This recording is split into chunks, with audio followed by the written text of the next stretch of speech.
How you yabba dabba doing? Yabba dabba doo! Hey, welcome to the Geekish podcast. I am Bino, and this is Derek over here. Woo! Thanks for joining us once again for another 30 minutes or so of geekish conversation. We're talking about dinosaurs this week. How's that for a tease? Dinosaurs. What? Don't ask. It's been a long day. Don't ask. Dinosaurs. So, love to hear from you on our social medias. At Geekish is where it's at on there. But for the next few minutes, we're going to be talking about dinosaurs. Not just talking about our favorite dinosaurs, but imagining what it would be like if dinosaurs were alive today, circa Jurassic Park or the Flintstones or somewhere along those lines. And stop right there, because if dinosaurs were alive today, it wouldn't be circa the Flintstones, right? Because the Flintstones was BC or whatever they're calling it now. Well, maybe, but I mean, you look at the Flintstone house behind you right now. If there was a Brachiosaurus walking around, would you want a house made out of bedrock like that, or would you want these 2x4s and shingles we got now? Truth. Of course, I don't know. I mean, both probably. The 2x4s and shingles might be a little bit more stable than that, with earthquake technology and stuff. Earthquake tech. Okay, fair enough. I just don't want to get smushed. That's my only thing. But this is one of the weird things that I think we think about when the lights go out. But at least that's what I do. The light. It was midday when we thought of this. So, but I want to start with the Flintstones era of dinosaurs, because I found a website that somebody actually took the time to go back and see if they could describe every one of the dinosaur tools that they used in the Flintstones. Dang, that's yeah. I mean, there wasn't all that many of them because they use the same ones repeatedly, and all the dinosaurs seem to hate their jobs. Which it's a living. It happens, yeah. So there was the bird airplane, there was the bird alarm clock, there was the bird automatic door opener, the bird broom, the bird camera, the bird car horn. But those are all just birds, and I feel like we still have birds today, and we can't make them do most of that stuff. But you get back down to the dinosaur automatic ball pitcher, the dinosaur crane, the dinosaur drawbridge, the dinosaur mower. The dinosaur mower, I'm down with. I'm just taking a little dinosaur for a walk to mow the lawn on a Saturday afternoon. Or the dinosaur garbage disposal. Yeah, that would be very handy and environmentally sound, right? Here's the thing with that, though.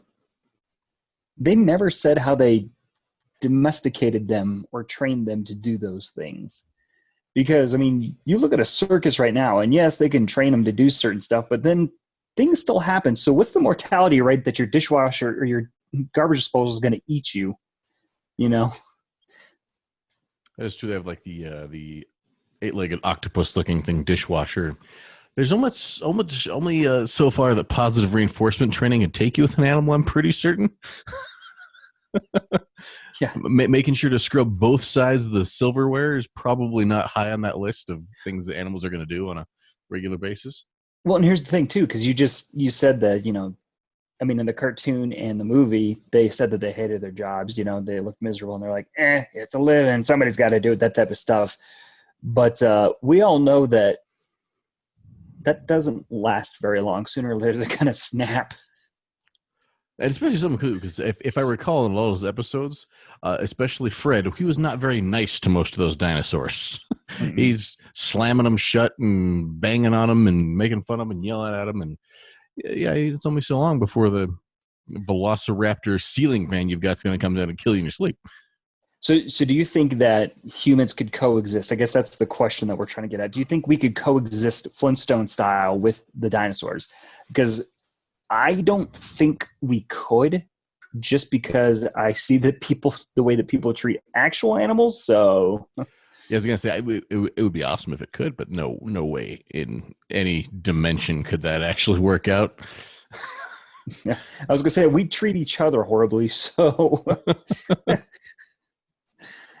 But it would be nice. I mean, the whole driving, pushing. I mean, that car that they had with the pedal power was just pure stone. So that had to have been a good 3-ton vehicle. Oh yeah, easily. more. So maybe they were just extra strong. That's all it is.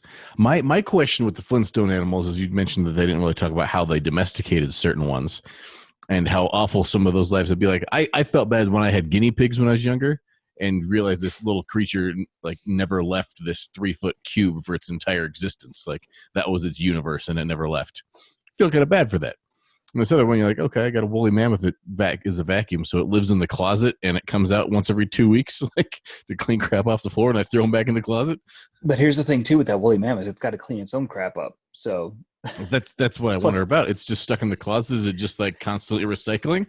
I was gonna say there's a whole bunch of factors in here that because you got to look at, other than the garbage disposal one, the food. That's going to be feeding your little dinosaur vac or lawnmower once a week, which just lawn, okay, but you got to feed it other times, and that's going to be a lot more than gas in an actual lawnmower. Yeah, because you look at we'll say the lawnmower dinosaur. That's a lot bigger than a Labrador Retriever.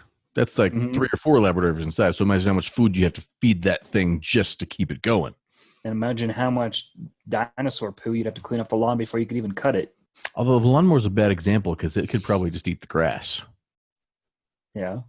But the vacuum, the woolly mammoth that weighs 180 pounds. But here's the thing. It could eat the grass. Okay, so we all know how a cow grazes, right? So if you put a cow in your lawn, that's gonna feed it for a couple days, and then it's gonna run out of grass because your lawn's not so big. So, man, I didn't think this discussion was gonna go into the into the workings and feedings of dinosaurs. Well, let's check out HOA code section 26. You got Nancy driving by. Excuse me, sir, your Velociraptor is 3 inches too high. In this neighborhood, we only allow Cretaceous lawn care creatures. This Jurassic thing just does not fit the neighborhood. Oh man.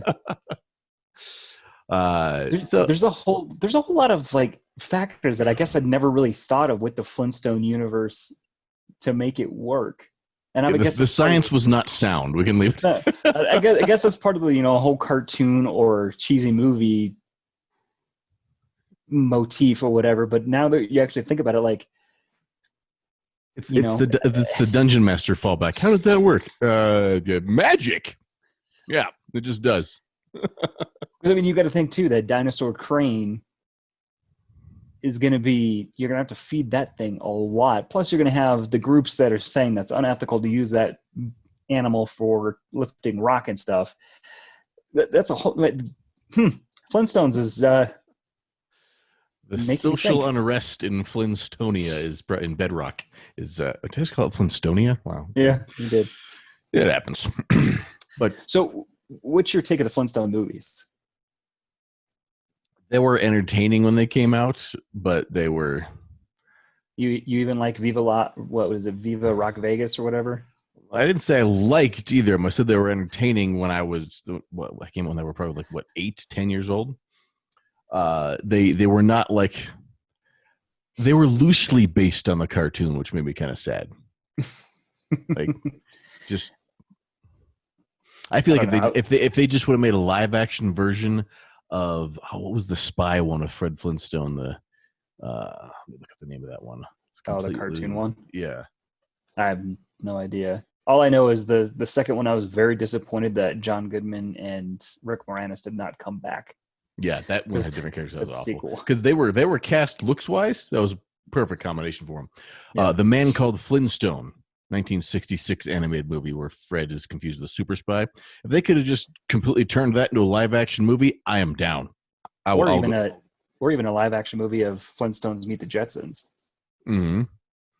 Now, anyway, who would you cast in a Flintstones movie now?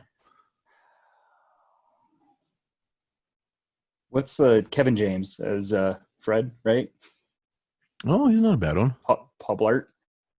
So it's got to go between if you could somewhere between Kevin James and Ron Perlman. Yeah, that's a tough one. I wouldn't even know. Maybe Karen Gillan as his wife. Oh my God, I forgot her name. Wilma. Wilma, yeah. Yeah, How did I forget that? Wilma. She'd be a good one for that. Maybe Jonah Hill as Barney. Oh, except he lost a lot of weight though, right? So Yeah, he'd still work. he could gain it back. He's an actor. We got way off track already of casting a Flintstones movie. Yeah. So we're going to go back to dinosaurs. Now we'll go back to more realistic cases with dinosaurs, i.e. Jurassic Park. I'm pretty sure this idea came up because of that thing that was going around Facebook last week where it was a picture of a giant spider with a scorpion tail that was frozen in ember that they found. You shared that, and I saw that, and I mean, we all remember the premise of Jurassic Park is they found a mosquito with dino DNA, extracted it, and then created it with frogs and spoilers. Yeah. Made dinosaurs and brought them back to life. But the image that little spider scorpion thing, probably your nightmare fuel there. Yeah. Do you see that I'm like already like fidgeting, like yeah, because that was in amber as well, and it just made me think, oh, and then lo and behold, shortly after that, I found the story of saying that we're maybe a few years away from them recreating dinosaurs. I was like, I don't think. Yeah, I mean they're right finding the baby mammoths in the ice as the ice caps are melting. So they're finding some of these things that are super super well preserved, and you get the right company with the right funding, and they're going to try. I mean, regardless of any laws or what people think of it, somebody's going to try. And somebody's probably going to succeed. I'm sure. When we were kids, they said nobody's ever going to clone everything, and they cloned a sheep, and then they cloned a goat, and they cloned other things, and it happens. So we go, they could never do that. I think it probably would. But how would the dinosaurs interact in life in this day? And that's what I'm thinking too. Is like if they recreate these dinosaurs, obviously they're probably going to go the Jurassic Park route, right, and try to make it an attraction. Right? You would think they got to get some money back from it, But here's the thing with that. I feel like if they did that, there's 2, 3, 4, 5 movies now saying why it's a bad idea. Well, we had movies that warned us about Wi-Fi internet and robots and cars and traveling to space. Fair point. It's really just a warning, really. Just don't let it go too far south. It's not a guarantee. But it's 2020, and I feel like with everything going on, they shouldn't be toying with that. But I mean, here. The added part about this is I was thinking about this with dinosaurs, and one of the things of Jurassic Park that never made sense to begin with is on top of bringing back creatures that have been extinct for hundreds of millions of years, they just threw them all into one island and they all lived together. Well, the dinosaurs they brought back didn't live at the same time either. Like Stegosauruses didn't live within 100 million years of Tyrannosaurus Rex, and those little spitter dinosaurs were another 120 million years after that. So you're talking about bringing the cast of Jurassic Park dinosaurs. Okay, here's a whole bunch of prehistoric creatures that haven't roamed the earth for hundreds of millions of years. Plus, they haven't seen us or each other. What's going to happen in that? But I mean, would that matter if they're? Well, because we're not time traveling. We're not bringing them from that moment, right? You're creating them new. So that would be like if we went back in time and raised a baby, then that would be the norm. That they would be used to that, So that's the thing. But how hard are the instinctual parts of them? Because maybe the Stegosaurus evolved so it could kick a Tyrannosaurus's butt over millions and millions of years, and then you put on a Velociraptor, and the Velociraptor can just take out an entire fleet of Stegosaurus in about 10 minutes because they have no idea what the thing is. Like, also, recently within the past 15 years, something like that, scientists have said that dinosaurs don't look like what they think they look like. Which still I can't get my head around. It's always going to be like, Pluto's a planet to me. So dinosaurs aren't going to have feathers in my head. But that's the thing too, is like, we don't know what they actually look like. So Are they going to create something new? You imagine some scientist has already made this happen and then killed it. Like, this isn't right. Somebody put something wrong in here. This isn't a dinosaur. This is abomination. It just looks like Big Bird. We screwed up. I feel like it's like in the Simpsons episode, they go back in time and he sneezes and kills all the dinosaurs. I feel like that could be happening too. Like, oh, we brought these dinosaurs back to Earth. Let's let them roam free in the cornfield. Oh, apparently corn's not good for them. And they're all dead. It'd be like a War of the Worlds thing where our germs kill them. Yeah. See, I don't know. This is stuff that I guess apparently I never really thought of, which is really weird. But yeah, I think that they would make it an attraction, obviously. I think the attraction would probably go as well as Jurassic Park. And I'm not talking about the, going crazy and breaking out. I'm talking about the parts of when they're going through and not seeing diddly squat, because you would need to give a dinosaur a mass amount of room, right? You can't just put them in like something like the Denver Zoo. But, we'd try. Yeah. You got 7 dinosaurs? Okay, you got half an acre. They'll be fine in there. Just put some fencing. God, Electrify it, though. I'm looking forward to that Netflix documentary, The Raptor King. I wonder who would be the Carol Baskin of that one. And I also wonder, too, how much they know about dinosaurs. How careful would they be to make sure that they know exactly what they're doing? You talk about mixing up fossils. What happens if they find this piece of preserved DNA they figured a way to bring back, and what they think is a little tiny, like a bird-sized pterodactyl, and oops, that was some Brachiosaurus DNA that we pulled out of there or something like that. Well, you bring back this creature that comes out to be, 104 feet tall. Where are you going to keep that? Where are you going to feed it? How many times have they screwed up with the classifications of a fossil or something like that, where they're like, oh, we found this fossil, and then a little bit later on is like, actually, it wasn't a brontosaurus at all. It was and you're like, huh.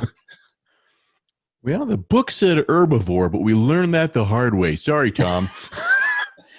Well, what's funny is, so after you shared that spider scorpion thing, I saw that apparently there was like a giant armored centipede looking thing that used to roam North America and part of Scotland. And I looked at that thing and I was like, that's a hard nope.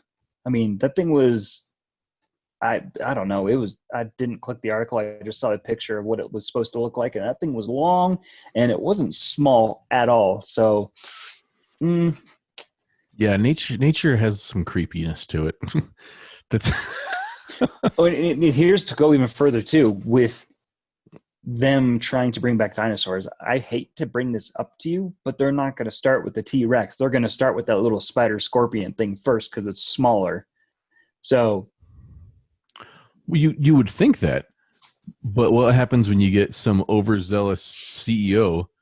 I mean, you get an Elon Musk breathing down your neck that needs a dinosaur by next week, and all you got is some brontosaurus DNA. Like, all right, I guess we're going big. I don't know. I mean, you would think that they would start small, like they did with cloning and everything like that, with that little spider thing, just to mess with you and half the population of the world, probably. If you ever have a scientist bring back the arachnid spider scorpion, I will light your whole house on fire. Yeah, I'm just saying, they got to start small. They got to start somewhere. So why not start? I feel like with I just something... planted the seed. You're going to start some multi-million-dollar company someday, and I'm like 60-year-old. You're going to be like, guess what? I got a surprise for you. Go look under your pillow. Wouldn't you rather bring something back that's like that you could potentially squish with a shoe if it gets out of hand, rather than, Of course, granted, they're not going to bring back a full dinosaur right away. It's got to grow. So, but it's still. I would like to think that, but I'm going to be honest. In most of the creatures on this planet, the smaller ones are creepier than most of the big ones. Yeah. Okay. I mean, you think of the big dinosaur? If big dinosaur is going to take over and kill you, what's going to happen? You're going to get smushed or crushed or chomped up in half in like 2 seconds, right? But no, you get this 74-legged little serpent creature that's going to burrow its way into your arm and eat you from the inside out while your family watches you. Like, you've seen too many movies. Or a little alien face hugger. That would have been the cute one, right? We're looking at aliens. A little face hugger. Oh, we'll just bring back the little one. We can keep track of that one. Kill it with your shoe, they said. Kill it with your shoe. It'll be fine. Well, here's the thing. Okay, so, we talked about the Flintstone and human ratio. Jurassic Park / world ratio, obviously maybe in a zoo. I have a feeling they'd have to find some island to make it work. But at the end of, what was the last one? Jurassic World? No. Mm-hmm. Yeah, whatever it is. Fallen Kingdom, that one, where they're now roaming the wilderness. Do you think humans, because obviously that movie is coming out soon, so we'll find out the answer to that or how Hollywood thinks it, but do you think that we could actually coexist like that with dinosaurs in the wild nowadays with the technology and all that stuff that we have now? Not with the panic buttons we've got set up for us. True. The second something like that happened, there would be the calls to nuke the island, much like in the Jurassic World books, Jurassic Park book. I also think there would also be people that would really, really, really be signing up on board to go hunt them. And the Jimmy John's guy or whatever, be like, all right, let's go hunt me some dinosaurs. You might need a bigger gun. Yeah. And who knows? Again, we can do all the science we want, but we can't know for sure. What happens if you bring one back and find out that they multiply like mosquitoes? You got one little baby Tyrannosaurus tonight, and then 4 nights from now, there's 35 of them. We don't know, right? You made me think of something here. Let's see what the gestation period of a T-Rex is, if they even know that. Yeah, they wouldn't. They can take a stab at it, but well, I'm gonna see what the internet thinks. T-Rex search. 3 to 6 months. It says 3 to 6 months. That's still pretty quick, but so dinosaur. Or I guess it's not a gestation period because they laid eggs. So they took anywhere from 3 to 6 months to hatch their eggs, according to a study. So you got something along the lines of a elephant, which is 2 years, right? Something along those lines. Mm-hmm. And then a dinosaur just popping out eggs, because you're right. They're just going to lay eggs. Yeah, maybe they go like Godzilla 2000 style. Like, oh, we got a T-Rex. And then you don't realize that they've laid 350 eggs out in the field. You let them wander out to go get some exercise. Exercise? Yeah,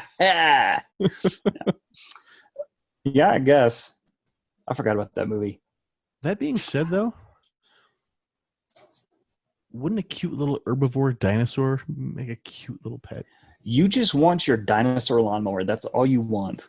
That's your main goal here. It is. I'm telling you, though. Call him Clancy. The dinosaur you're going to get is that spider scorpion thing. That's the one you're going to get. Why do you got to crush my dreams? All I want is a miniature, like farm pig sized Triceratops to mow my lawn for me and scare away intruders. I don't think Triceratops are that small. That's why I said I want like a teacup Triceratops. Yeah, I got this bona fide teacup Triceratops right here. It's got papers. I bamboozled you. Jeez Louise. I don't. You'd want to come over and pet the Triceratops. Well, you could charge the kids in the neighborhood money to ride it. Of course, then you'd probably again have groups after you, but. Maybe I've changed my mind. Maybe I need one big enough I can ride. Come on. Would that not be the best dad ever, to be showing up on the back of our Triceratops to drop you off for school as a kid? It depends. What's the land speed of a Triceratops? Let's see what the internet said.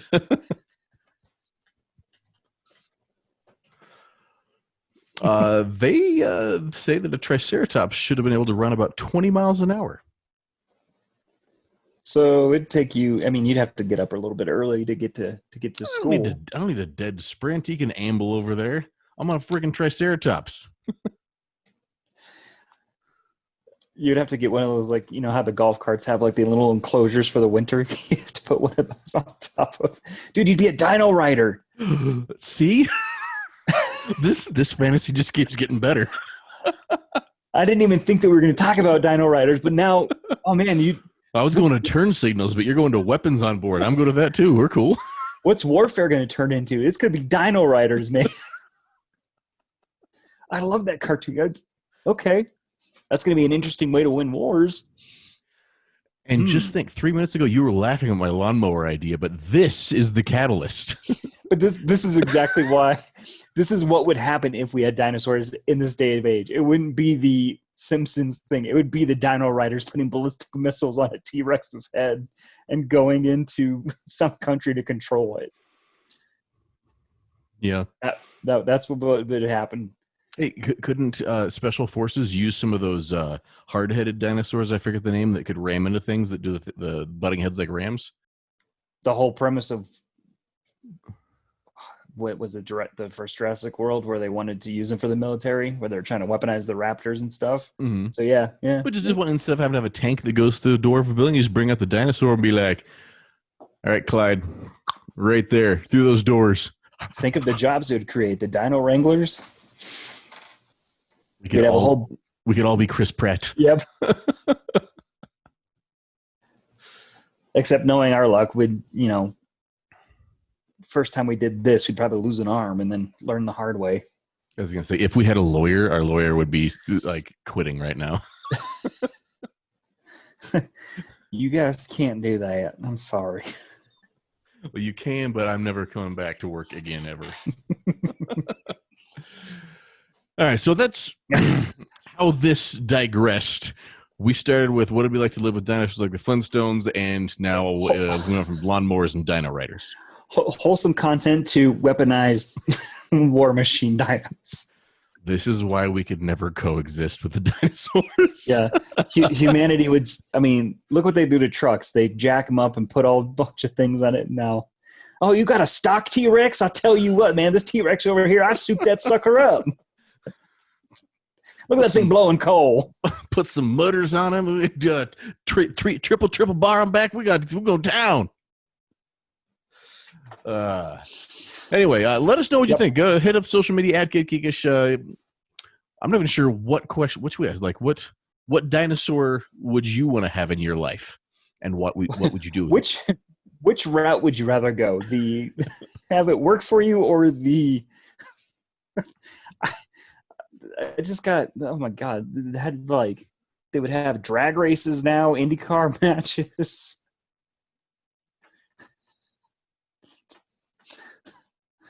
Oh, sorry, man. I just Zach Braff moment imagined of playing dinosaur polo. Man, think of the sports. They turn so extreme. Just strapped on top of an ankleodon, trying to go around and chase a ball and hit it a goal. And you'd have to be like seatbelt. Dangling a carrot over the front of its head, trying to run forward. All right, yeah. Which reality would be better?